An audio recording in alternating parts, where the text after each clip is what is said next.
अच्छा जी, हमारी पहली क्लास में हम जेक्वेरी के बारे में पढ़ें और हमने जेक्वेरी को काफ़ी हद तक एक्सप्लोर कर लिया कि आप किस तरह से जेक्वेरी को अप्लाई कर सकते हैं यूजिंग उनकी लाइब्रेरी को इंक्लूड करते हुए। बाद में आप किस तरह से कोड कर सकते हैं, किस तरह से सिलेक्ट कर सकते हैं, किस एलिमेंट को यूज़ करते हुए और किस HTML एलिमेंट को ऊपर आप अप्लाई करना चाहते हैं, उसको अगर डिफाइन करना हो तो किस सिनेरियो को यूज़ करते हुए आप कर सकते हैं, किस कोड को यूज़ करते हुए आप कर सकते हैं। तो थोड़ा सा एक्सप्लेन करता हूँ दोबारा से ताकि हम फर्दर जो है उसको प्रोसीड कर सके अपनी जेक्वेरी को, क्योंकि हमें आज थोड़ा सा जेक्वेरी को ऑलमोस्ट कंप्लीट करना है। तो सबसे पहले आप सिलेक्ट करते हैं ये जो डॉक्यूमेंट डॉट रेडी है, ये बेसिकली इसलिए आप डिफाइन करते हैं कि आपका जो डॉक्यूमेंट है वो फुली लोड हो जाए। उसके बाद आप कोई भी जेक्वेरी का जो टास्क है वो परफॉर्म करना चाहते हैं, उसके बाद वो टास्क परफॉर्म हो। ठीक है, अगर आप ये नहीं चाहते हैं तो आप इसको रिमूव कर दें और सिंपली आपकी ये जो पार्ट है जो हाईलाइट किया मैंने अभी, वो आपको वो जो है वो डॉक्यूमेंट के रेडी होने के बगैर जो है ना वो आप उसको एग्जीक्यूट करवा सकते हैं। ठीक है, आप $साइन डॉक्यूमेंट डॉट रेडी इसलिए डिफाइन करते हैं कि आपका जो डॉक्यूमेंट है, आपका जो पेज है वो फुली लोड हो जाए, उसके बाद जो है जेक्वेरी का जो भी टास्क है वो परफॉर्म हो। ठीक है, और क्या टास्क परफॉर्म हो उसके बाद आप सिलेक्ट करते हैं। ये बेसिकली आपका सिलेक्टर है। आप सिलेक्टर किसको यूज़ कर रहे हैं इस टास्क के लिए? बेसिकली आप एक बटन को यूज़ कर रहे हैं और उस बटन का नाम और साथ में उसकी आईडी आप डिफाइन करते हैं, सिलेक्ट करते हैं उसको, और फिर क्या एक्शन परफॉर्म हो, क्लिक इवेंट जब भी जनरेट हो इस बटन के ऊपर, तब उसने क्या एक्शन परफॉर्म करना है? उसने एक्शन परफॉर्म करना है टॉगल करना है। ठीक है, स्लाइड को टॉगल करना है, किसके ऊपर करना है आप यहाँ पे डिफाइन करते हैं। ठीक है, आप किसी एक एलिमेंट की मदद से दूसरी एलिमेंट के ऊपर जो है वो कोई भी एक्शन परफॉर्म कर रहे होते हैं। ठीक है, एक एलिमेंट के इवेंट को जनरेट करवाते हैं और उस इवेंट के ऊपर आप दूसरे एलिमेंट के ऊपर एक्शन क्रिएट करवाते हैं। ठीक है, तो जिस एलिमेंट के इवेंट के ऊपर आप एक्शन परफॉर्म कर रहे हैं वो बेसिकली आप ऊपर डिफाइन करते हैं कि जब बटन के ऊपर क्लिक हो तब क्या हो, तब आपका जो पी टैग है जिसका हमने डिफाइन किया हुआ है सेकंड पी क्लास, यहाँ पे उस एलिमेंट के ऊपर क्या चीज़ हो, स्लाइड टॉगल हो। ठीक है, तो आप एक HTML के इवेंट को यूज करते हैं to perform some certain action on any of the other, या उस स्पेसिफिक सेम एलिमेंट के ऊपर भी आप कर सकते हैं। तो आपको यहाँ पे जो सिलेक्टर है वो चेंज करना पड़ता है और उसकी जगह पे दिस करना पड़ेगा, या सेम इसी तरह से जो आपने ऊपर नाम लिखा है वो भी नाम यहाँ पे लिख सकते हैं। ठीक है, अभी टॉगल को चेक करते हैं और यहाँ पे जो डिस्प्ले किया हुआ है हमने पी को, उसको ख़त्म करते हैं ताकि हमारे पास जितने भी हमारे पी टैग्स हैं वो हमें नज़र आए। ब्राउज़र पे वापस आते हैं, रिफ्रेश करते हैं और देखते हैं कि टॉगल का क्या इफेक्ट है। ठीक है, इस वक्त आपके पास तीनों पैराग्राफ्स नज़र आ रहे हैं आपके, जो आपने कोड किए हैं अपने पेज के अंदर। जब मैं क्लिक करता हूँ, ये बेसिकली मेरा इवेंट जनरेटर है, क्लिक। ठीक है, तो इस इवेंट जो जनरेट हो रहा है उसके ऊपर मैं क्या एक्शन परफॉर्म कर रहा हूँ कि मैं अपनी सेकंड पैराग्राफ को टॉगल कर रहा हूँ, उसको उसको स्लाइड कर रहा हूँ, यानी कि उसको अभी मैंने, क्योंकि वो विजिबल था तो टॉगल का मतलब है कि उसको इनविजिबल करना है विद स्लाइडिंग अप इफेक्ट। ठीक है, अब दोबारा से मैं क्लिक करूंगा तो टॉगल है बेसिकली, तो वो क्या करेगा, स्लाइड डाउन करेगा और आपको विजिबल करेगा आपका सेकंड पैराग्राफ। और इसी इफेक्ट को आप क्रिएट कर सकते हैं डिफरेंट एलिमेंट्स के ऊपर भी। ठीक है,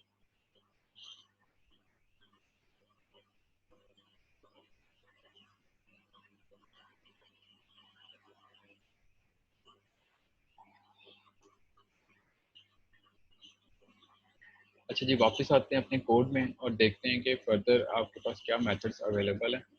अ, हम अपनी डिव्स को, अपने पी टैग्स को बैकग्राउंड असाइन कर देते हैं ताकि हमें बैकग्राउंड्स नज़र आए इसकी कि वो कितनी उसकी विड्थ और हाइट है। ठीक है, तो बैकग्राउंड कलर असाइन करते हैं इसको, और वो कलर असाइन करते हैं रेड, क्योंकि रेड जो है विजिबल होता है।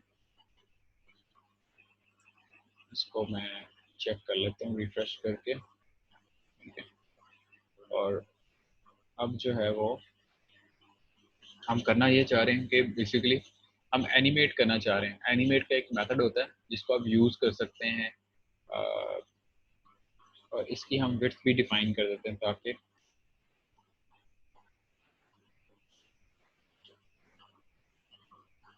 विड्थ इक्वल्स 300 पिक्सल कह लें आप, ठीक है।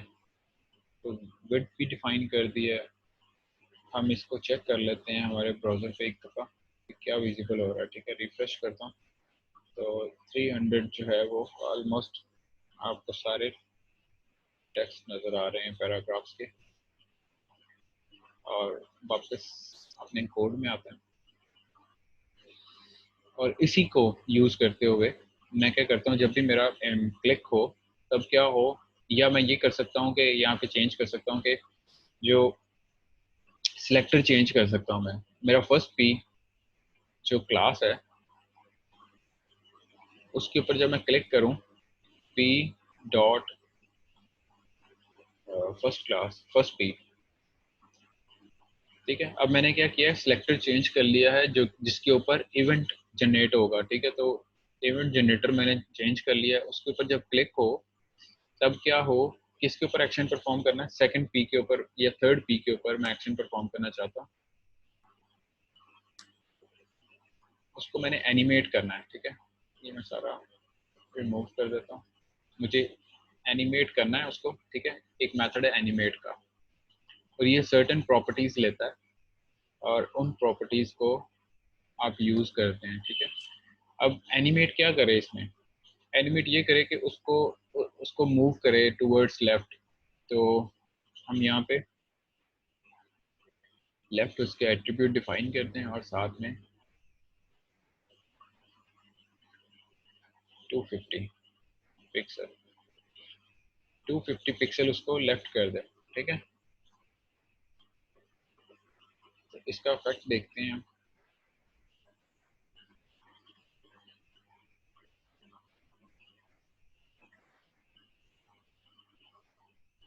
रिफ्रेश करता हूँ,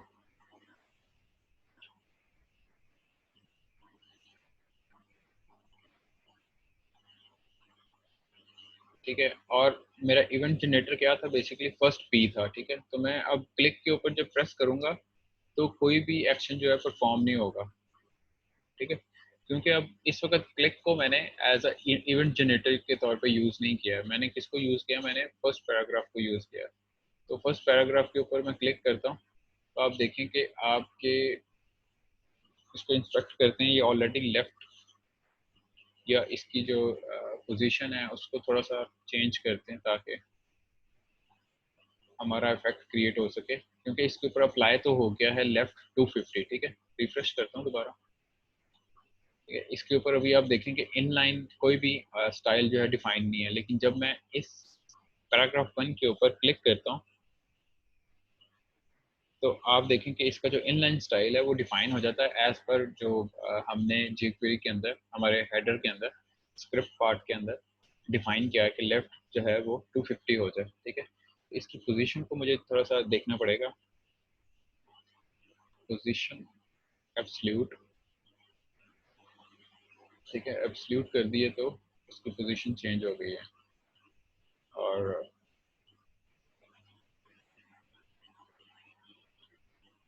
फ्लोट लेफ्ट,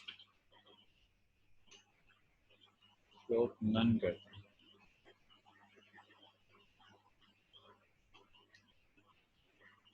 बहुत। अच्छा, फ्लोट के ऊपर कोई एक्शन नहीं है।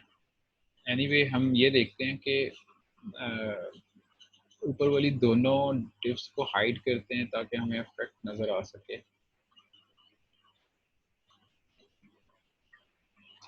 किस तरह से इफेक्ट क्रिएट कर सकते हैं हम, 300 बिट्स है और हाइट इसकी करते हैं 200। एक ये करते हैं और पोजीशन हमने डिफाइन की थी, पोजीशन एब्सोल्यूट, ठीक है। और साथ में ये डिफाइन कर देते हैं कि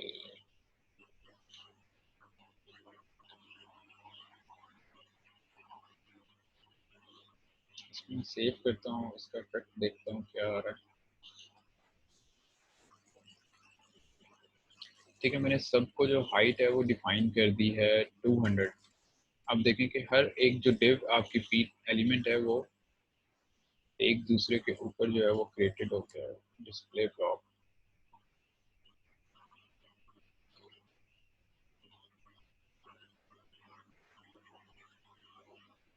डिस्प्ले ब्लॉक ऑलरेडी है।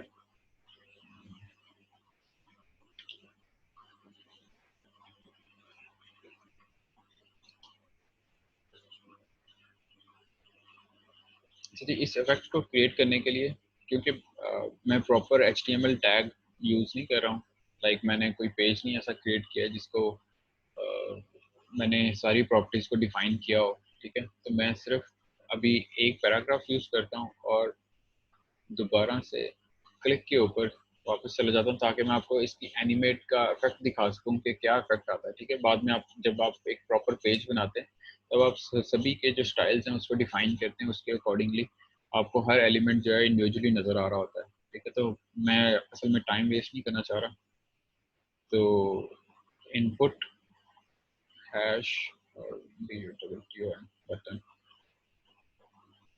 ठीक है, इसको सेव किया मैंने और सॉरी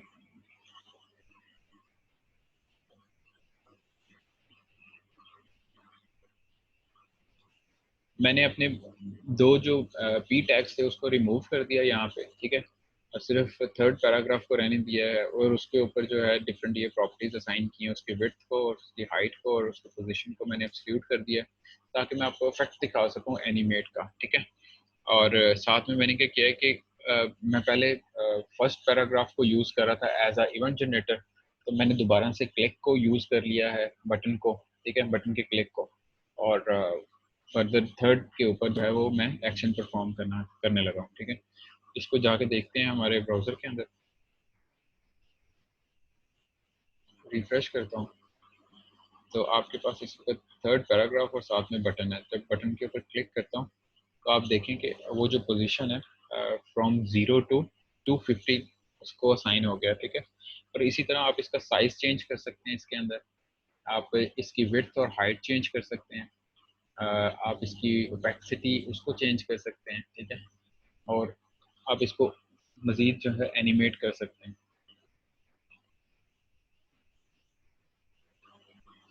वापस अपने कोड साइड पे आते हैं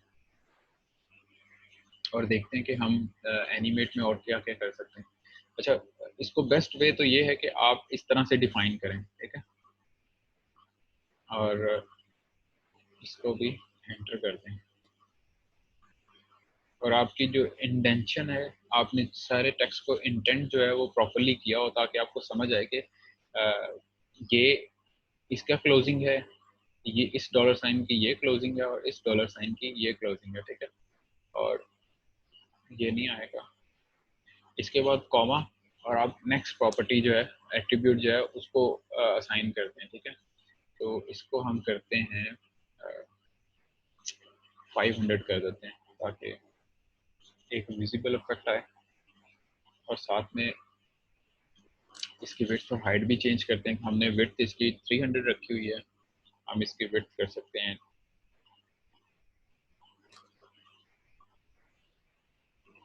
या सिंपल आप लेफ्ट कर रहे हैं तो हमारी इसकी विड्थ जो डिफाइन है वो 500 है, तो हम इसकी विड्थ प्रॉपर्टी को 500 कर देते हैं। ठीक है, तो पहले 300 डिफाइन है यहाँ पे स्टाइल के अंदर, अब क्या होगी तो वो 500 हो जाएगी। तो आप उसका इफेक्ट देखें, ब्राउजर के पास चलते हैं, रिफ्रेश करते हैं, इसको क्लोज कर देता हूँ हमारा जो इंस्पेक्ट टूल है उसको, और रिफ्रेश किया मैंने। अब मैं क्लिक करता हूँ तो आप देखें कि ये इंक्रीज कर रहा है इसकी विड्थ को। ठीक है, और साथ में जो टेक्स्ट लिखा हुआ है वो भी ऑटोमेटिकली इंक्रीज हो जाएगा। कैसे इंक्रीज होगा? टेक्स्ट की साइज इंक्रीज नहीं होगा, टेक्स्ट की जो पोजीशन है वो चेंज हो जाएगी। अगर आपका जो पैराग्राफ है उसमें डिफरेंट सेंटेंसेस हैं, जैसे कि ये, और इसको रिफ्रेश करते हैं वापस, मैं आपको ब्राउजर के अंदर ही बता देता हूँ। मैंने सिंपली कॉपी पेस्ट किया है दिस इज द पैराग्राफ 3, उसको मल्टीपल टाइम्स कॉपी पेस्ट किया ताकि मैं अपने पैराग्राफ के साइज को चेंज कर सकूं, ठीक है।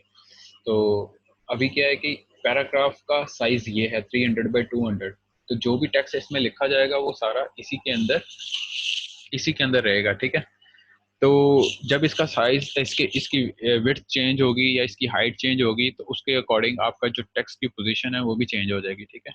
तो जैसे ही मैं क्लिक करता हूँ इसकी विड्थ 500 पिक्सल हो जाती है और आप देखेंगे टेक्स्ट की जो पोजीशन है वो भी चेंज हो जाती है, ठीक है। अच्छा जी, एनिमेट के अंदर और क्या हो सकता है? एनिमेट के अंदर इसकी ओपेसिटी आप उसको चेंज कर सकते हैं, आप हाइट के अंदर इंक्रीमेंट कर सकते हैं, ठीक है। कि जब भी आप क्लिक करें तो इसकी जो विड्थ है वो इंक्रीज हो फ्रॉम सर्टन डिग्री, यानी कि आप कहते हैं कि हर दफ़ा जो है ना वो 10 पिक्सल ऐड अप हों। तो आप उसको किस तरह से क्रिएट करते हैं कि आप कहते हैं प्लस साइन इक्वल्स, इसको हम 10 पिक्सल कर देते हैं, ठीक है, ताकि हमारे पास जो इफेक्ट है उसका वो क्रिएट हो। या इसको 100 पिक्सल कर देते हैं कि हर क्लिक के ऊपर 100 पिक्सल का इजाफा हो, ठीक है। तो इसको चेक करते हैं जाके अपने ब्राउज़र में।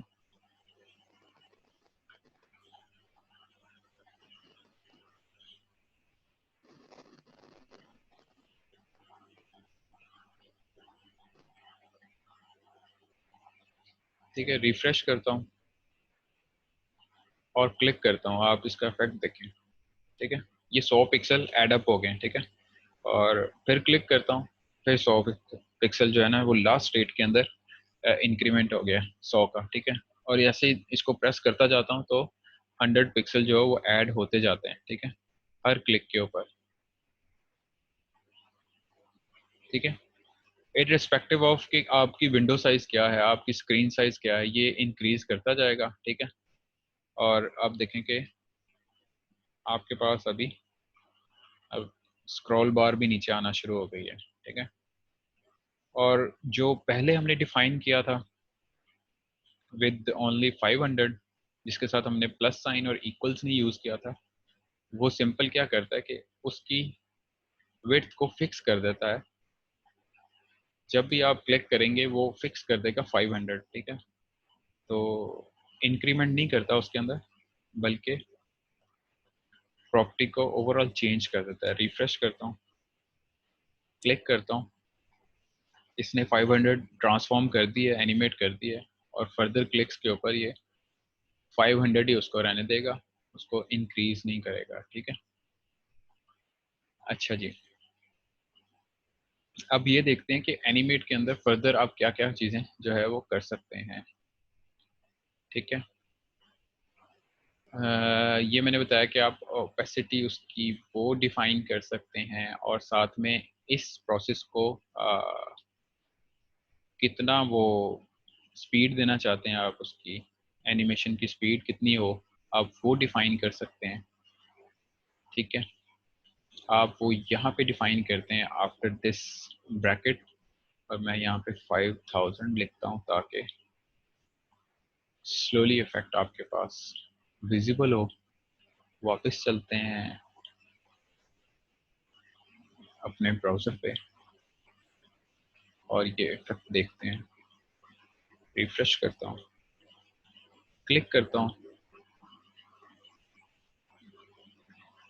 आप देखें कि very slowly with in 5 seconds वो जो है ट्रांसफॉर्म कर रहा है फ्रॉम 300 पिक्सल टू 500 पिक्सल। वापस अपने कोड में आते हैं, और अगर हम यही इफेक्ट प्लस साइन इक्वल्स के साथ देते हैं, सेव करते हैं, वापस आते हैं,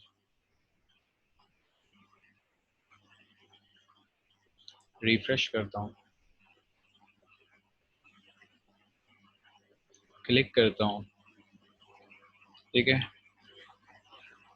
तो हर क्लिक के ऊपर क्या हो रहा है, 100 पिक्सल लास्ट स्टेट जो थी उसकी जितने भी पिक्सल थे उसमें ऐड हो रहे हैं। अब ये 300 थी तो 400 हो गए हैं, ये 500 हो गए हैं, ठीक है। इसको साथ में इंस्पेक्ट भी कर लेते हैं ताकि आपको वो भी विजिबल हो।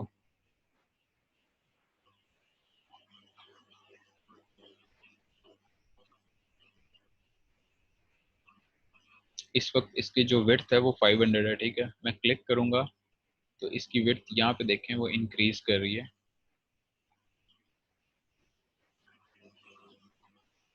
ठीक है। हर क्लिक के ऊपर आपका जो एनिमेट फंक्शन है वो आपको आपकी डेफिनेशन के ऊपर एनिमेट करके दिखा रहा है, ठीक है। दूसरा, आप इसका फॉन्ट साइज भी चेंज कर सकते हैं। वापस आते हैं कोड पार्ट के ऊपर। फॉन्ट साइज आप चेंज कर सकते हैं इसका। लेट्स सपोज यहीं पे आप डिफाइन करेंगे फॉन्ट साइज, ठीक है। और इसमें आप बता देंगे कि आप फॉन्ट साइज क्या रखना चाहते हैं। हमने पहले फॉन्ट साइज रखा हुआ है 26, ठीक है। और इस वक्त हम रखते 36 पिक्सल कर देते हैं या 40 पिक्सल कर देते हैं।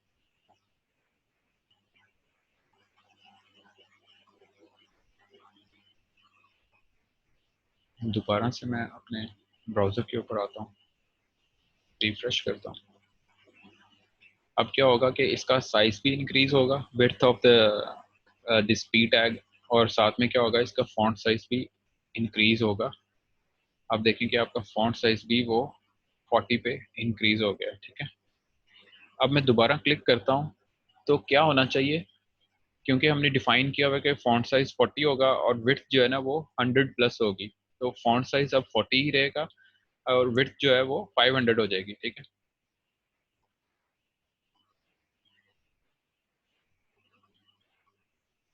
दोबारा से क्लिक करता हूँ तो इसी तरह से इंक्रीमेंट आप हर एक क्लिक के ऊपर देखते रहेंगे, ठीक है।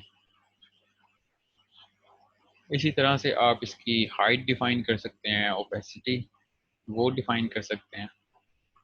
वापस आते हैं कोड में।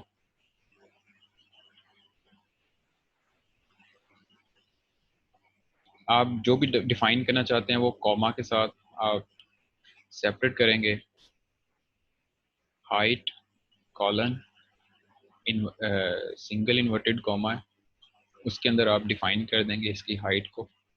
पहले इसकी हाइट 200 पिक्सल है, अगर आप उसमें भी इंक्रीमेंट करना चाहते हैं तो प्लस इक्वल्स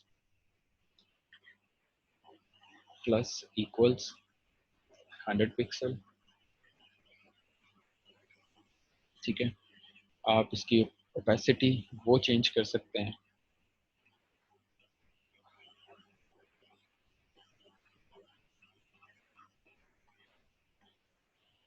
ओपेसिटी मैंने आपको बताया था कि इसकी जो वैल्यूज होती हैं वो फ्रॉम 0 to 1 होती हैं, तो इसी तरह आप इसको 0.5 कर सकते हैं, यानी कि हाफ इसकी ओपेसिटी रह जाएगी। इसको चेक करते हैं ब्राउजर साइट पे, रिफ्रेश करते हैं और अब इसको क्लिक करें तो आपके पास इसकी हाइट भी इंक्रीज हो रही है, इसका फॉन्ट भी इंक्रीज हो गया और इसकी ओपेसिटी देखें वो डिक्रीज हो गई है विद 0.5, ठीक है। दोबारा क्लिक करने पे इसकी ओपेसिटी सेम रहेगी, इसकी हाइट और विड्थ क्योंकि हमने उसमें इंक्रीमेंट रखा हुआ है 100 का तो वो इंक्रीज करते रहेंगे, ठीक है। आप यहाँ पे वैल्यूज चेंज होती हुई देख सकते हैं।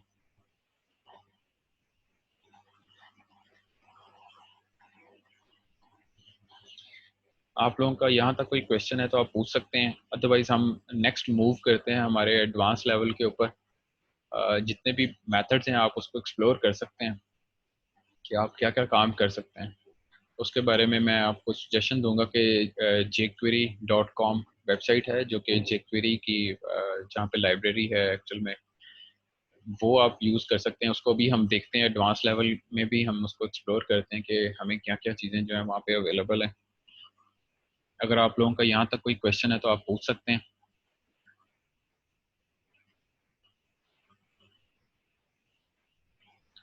आप लोगों का कोई क्वेश्चन नहीं, इसका मतलब है कि आप सबको समझ आ गई है कि हमने सुबह से लेके अभी तक क्या काम किया है। जी सर, वो वेबसाइट का नाम बताइएगा। सॉरी। मतलब वो वेबसाइट का नाम हाँ बताइएगा जी, क्योंकि हाँ जी, मैं आपको बताऊंगा अभी, बल्कि मैं दिखाऊंगा अभी उसके ऊपर कहाँ से आप उसको यूज़ कर सकते हैं, कैसे उस वेबसाइट को आप बेटर यूटिलाइज कर सकते हैं, वो मैं अभी आपको दिखाता हूँ। हमारे पास अभी हमारा सेकंड सेशन है, तो उसमें हम यही डिस्कस करेंगे और वही चीज़ें देखेंगे जो कि एडवांस लेवल की थोड़ी सी हैं। जैसे कि हमने शुरू में बात की थी कि जे क्वेरी क्या करती है, आपके काम को आसान करती है। तो आप लोग इस चीज़ को जो है वो फील कर सकते हैं कि किस तरह से वो आपके काम को आसान कर रही है, कि आपको कोई कोड खुद से लिखने की ज़रूरत नहीं पड़ रही। आप सिर्फ एक मेथड को कॉल कर रहे हैं, jQuery का जो एनिमेट है या फेड इन है या फेड आउट है, वो आपको खुद से डिफाइन करने की ज़रूरत नहीं पड़ रही। बल्कि क्या कर रहे हैं कि आप सिंपल एक मेथड को कॉल करते हैं और उसको सर्टेन प्रॉपर्टीज़ बता देते हैं। वो उन प्रॉपर्टीज़ के ऊपर अमल करते हुए आपको जो है डिस्प्ले कर देता है इफेक्ट। ठीक है, तो इस तरह से jQuery क्या करी, आपके लिए काम आसान करी है। इसके अलावा कोई और क्वेश्चन है किसी का? अच्छा जी, टोटल क्लास की स्ट्रेंथ है 43, आई थिंक 46, लाइक 40s की लाइन में है। तो टोटल प्रेजेंट है सिर्फ 10, और एग्जाम्स हैं आपके विद इन, कह लें कि 2 वीक्स। ठीक है, जिसमें ईद की छुट्टियां भी शामिल हैं और बाकी मामला भी हैं, यानी कि 20 दिन कह लें, 20 दिन के बाद आपके पेपर हैं।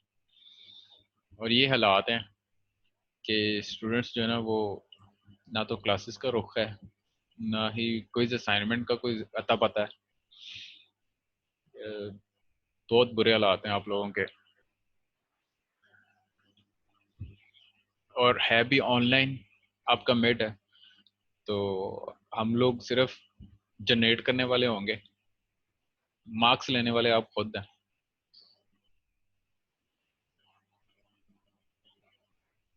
अच्छा जी, हम जितने हमारे पास 5 मिनट हैं अभी इसके लिए, तो हम इसको थोड़ा सा और देखते हैं कि क्या फर्दर jQuery के अंदर हम कर सकते हैं before going into advance level.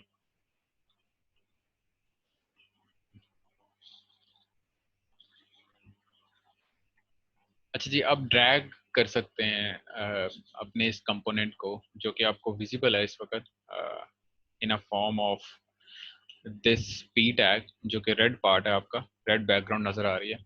तो उसको किस तरह से कर सकते हैं आप? आपको क्या करना पड़ता है कि आपको सर्टन उसकी रेलेवेंट लाइब्रेरीज को इंक्लूड करना पड़ता है। वो मैं आपको वेबसाइट से भी दिखा दूंगा, उनकी जो jQuery.com है, बेसिकली jQueryui.com है। ठीक है, वो मैं आपको दिखा दूंगा। इनका यूज़र इंटरफेस के लिए इन्होंने, हम क्या करते हैं, कोड पार्ट में आते हैं।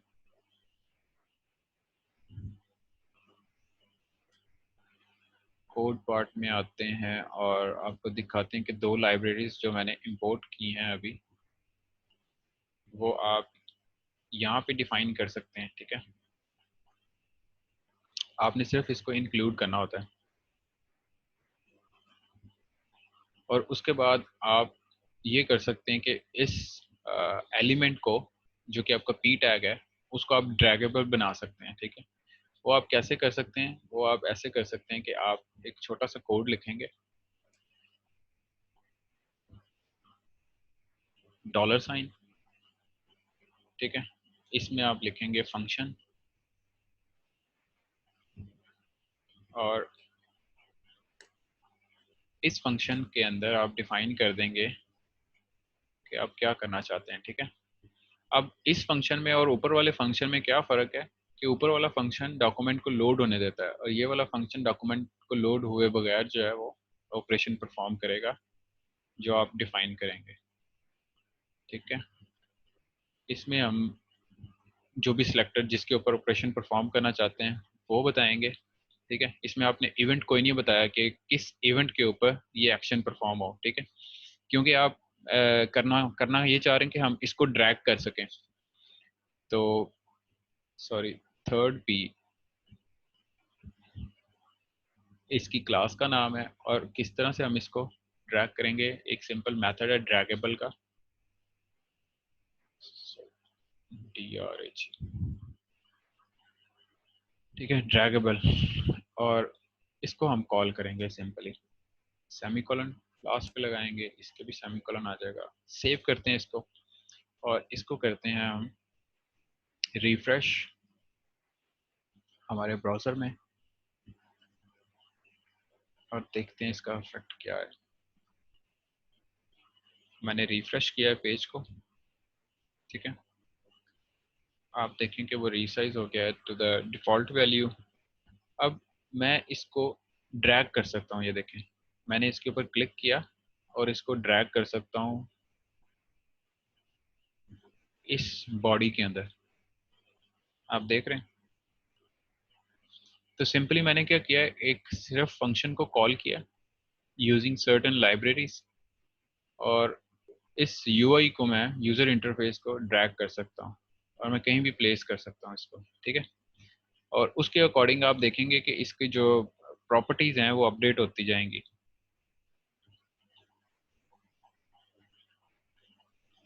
इंस्पेक्ट ओपन किया मैंने, ठीक है।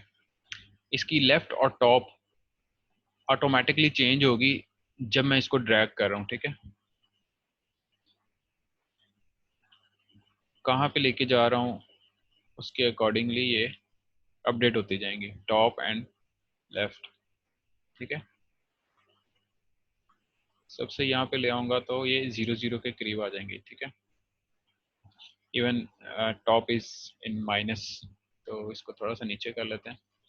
तो आप ये एक सिंपल वे से, एक सिंपल मेथड को कॉल करते हुए आप ड्रैग कर सकते हैं एक HTML के एलिमेंट को, ठीक है। और इसके अलावा क्या कर सकते हैं आप, उसको रिसाइज कर सकते हैं। रिसाइज का हमने मेथड जो वो देख लिया है वैसे तो, कि आप उसको एनिमेट कर सकते हैं, उसको विड्थ और हाइट उसकी रिसाइज कर सकते हैं। आप बिल्ट इन मेथड यूआई का वो भी यूज़ कर सकते हैं जो कि रिसाइज है।